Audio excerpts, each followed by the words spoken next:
Hello everyone and welcome to today's lesson. Today we are going to study geometry. So what we are going to learn in today's lesson is points, lines and line segments, angles, protractor and circles. So let's begin by learning some basics of geometry. Now let's start by understanding a point, line and line segment. So what is a point? A fine dot made on a paper using a sharp pencil is called a point. A point has an exact position or location. Now, a point does not have length, breadth or thickness. And we use English capital letters to name a point. For example, A, B, C or X. So, let's talk about what is a line. A line is a collection of points that extends endlessly in both the directions along a straight path. For example, have a look at this line PQ. We use this symbol to denote a line. A line has no endpoints. It has no beginning nor end. The arrowhead on both the sides of the line shows that it can extend endlessly in both directions. A line has no definite length, and we can name a line by marking or naming any 2 points on it. A line segment. A line segment is a part of the line. For example, have a look at this line segment XY. This is how we denote a line segment. A line segment has 2 endpoints and has a definite length. A ray. A ray is also part of a line. Let's have a look at the ray XS. Now, every ray has one starting point, also called its initial point. A ray can extend endlessly in one direction only. Now, because a ray can extend endlessly, we cannot measure it. Collinear points. 3 or more points that lie together alongside each other on a line are called collinear points. For example, have a look at these points. A, B, C and D lie on the same line. Hence, they are collinear. Non-collinear points. 3 or more points that do not lie on a line together alongside each other are called non-collinear points. For example, have a look at these points A, B and C. They are non-collinear. Intersecting lines. 2 or more lines that cross each other at a point are called intersecting lines.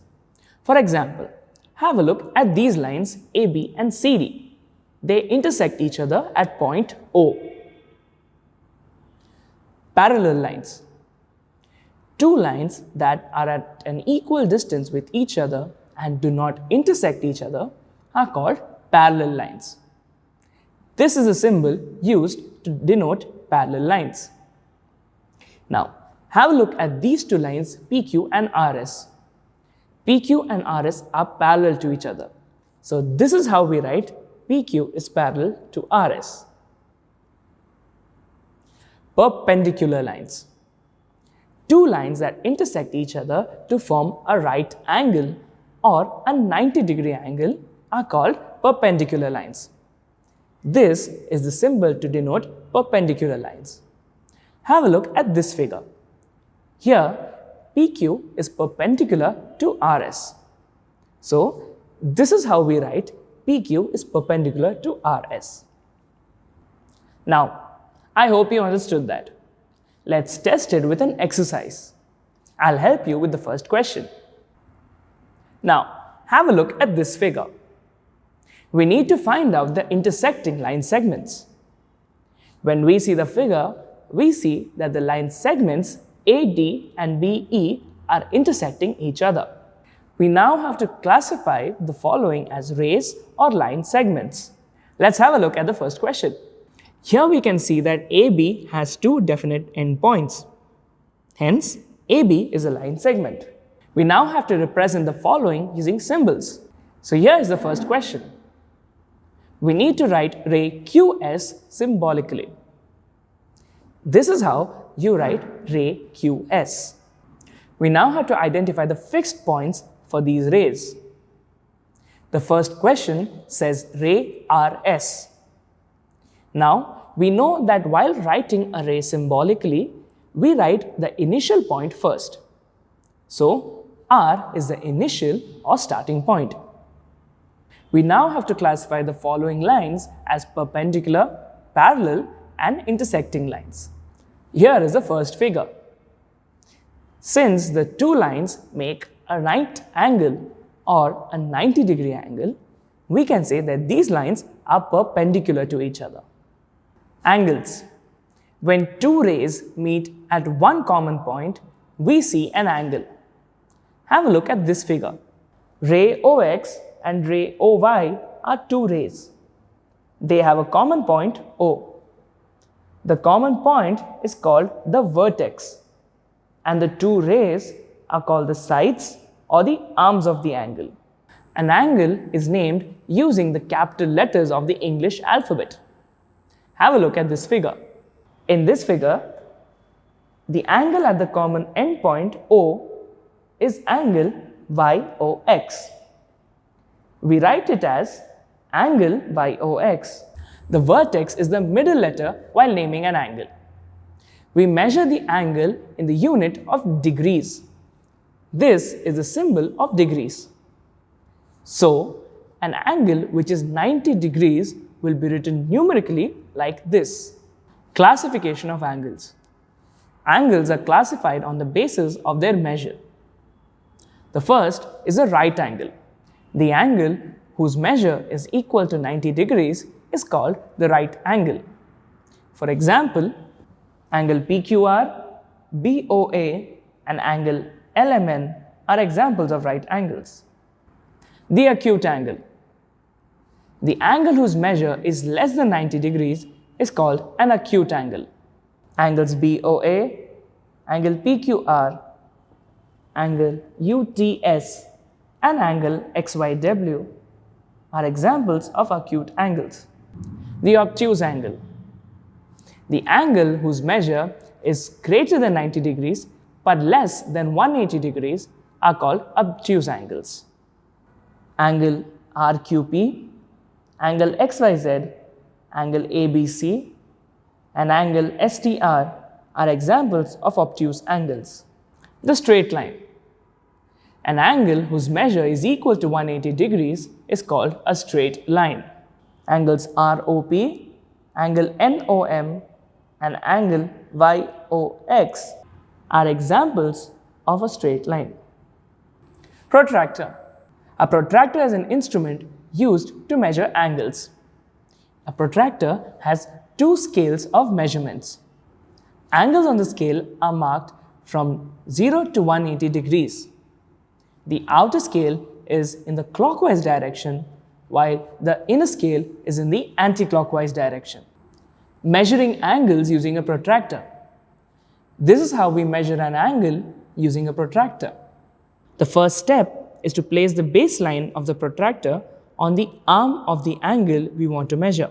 The point at the center of the protractor should be on the vertex of the angle to measure. If the arm or baseline of the angle to measure is towards the right, then we read from the inner scale.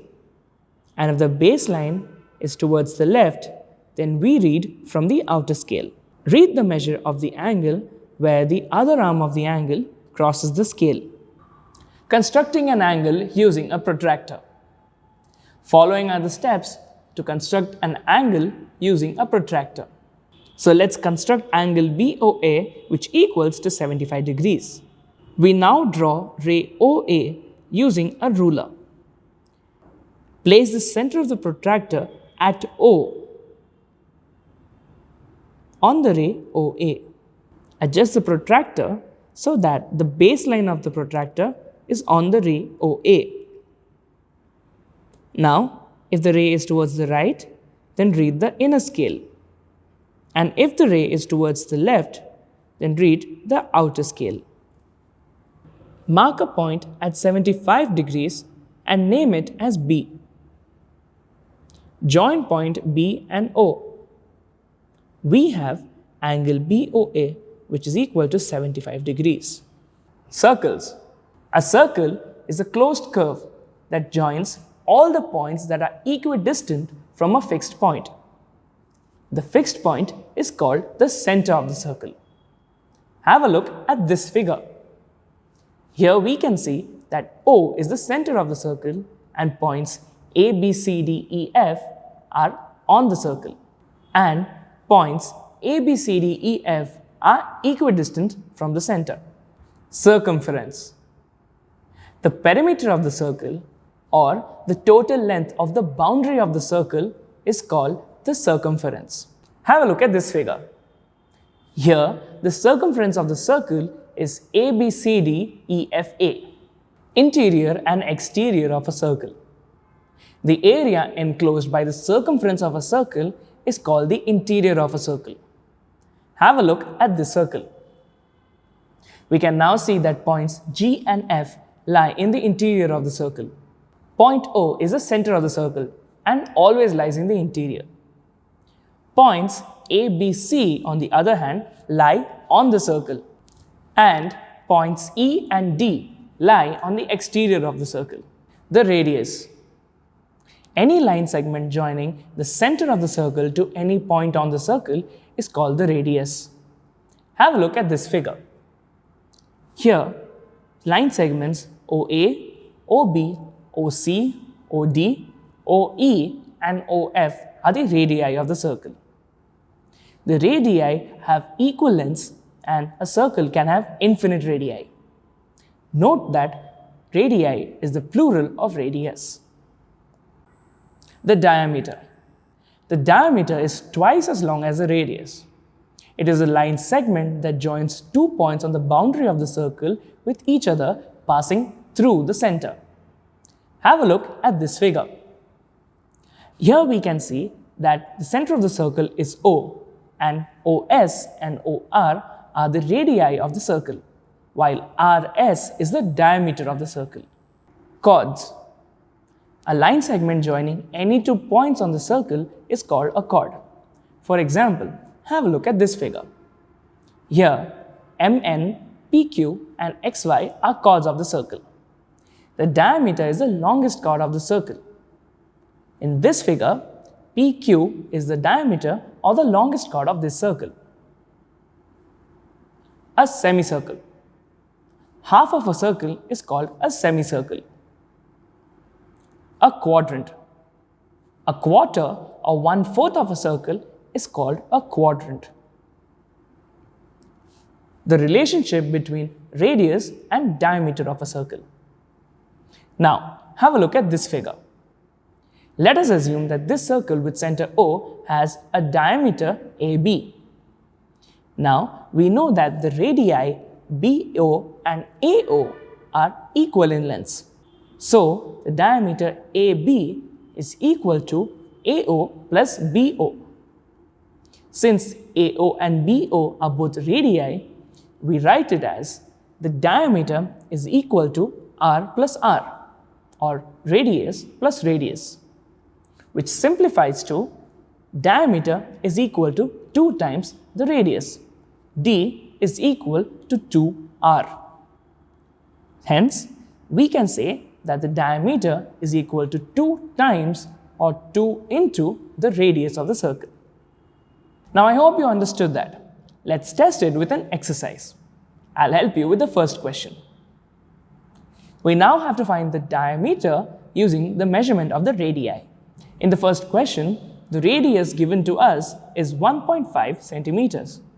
Since we know that a diameter is 2 times the radius, the diameter is equal to 2 into 1.5, which is 3 centimeters. We now have to find the radius of the circle by the given measurement of the diameter. The first question says that the diameter is 12 centimeters long. Now we know that the radius is half the diameter. So the radius for a 12 centimeter diameter is 6 centimeter. Have a look at this circle. We now have to find the center of the circle. The center of the circle is marked O. So O is the center of the circle. Let's have a look at this circle. We now have to name a chord on this circle. Now, we know that the diameter is the longest chord of the circle. So we have two chords on this circle, SP and also PQ. So, let's recap what we learned today. Points, lines and line segments, angles, protractor and circles.